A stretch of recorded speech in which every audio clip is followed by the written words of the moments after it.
بسم الله الرحمن الرحيم wareegta ka soo baxday duqa magaalada Muqdisho ahna gudoomiyaha gobolka Banaadir ayaa waxa xilka qaadis loogu sameeyay gudoomiyaha degmada Shibis mudane Cabdiraxmaan Sayid Cali Xuseen gudoomiyaha gobolka Banaadir ahna duqa magaalada Muqdisho markuu arkay dastuurka Jamhuuriyadda Federaalka Soomaaliya markuu arkay sharciga maamulka gobolada iyo degmooyinka dalka ee number 6 soona baxay 12 bisha labaad ee sanadkii 1980 markuu arkay sharciga maamulada degmooyinka iyo gobolada dalka ee nambarkiisu yahay 116 soona baxay 6 bisha 8 2013 markuu arkay sharciga shaqaalaha dawladda hoose ee Xamar nambarkiisuna yahay 28 bis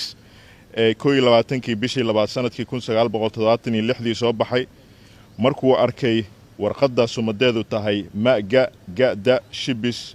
eber 27 ee 2020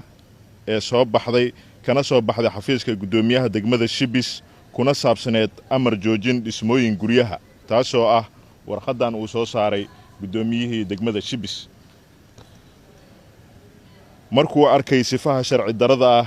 ee uu dadka deegaanka lacagaha ugu qaadayo markuu arkay qirashada gudoomiyaha degmada Shibis qaadista lacag aan sharciga waafaqsaneen kana hor qirtay gudoonka sare ee maamulka gobolka Banaadir asigoo la tashi la sameeyay gudoomiyaha gobolka Banaadir ku xigeenadiisa wuxuu soo saaray xeerkan qodobkiisa koowaad ee u qoran tahay laga bilaabo maalinta xeerkan la saxiixo waxa xilka gudoomiyaha degmada Shibis laga qaaday mudane Cabdiraxmaan Sayid Cali Xuseen isla markaana loo diray waaxda dambi baarista ee CID-da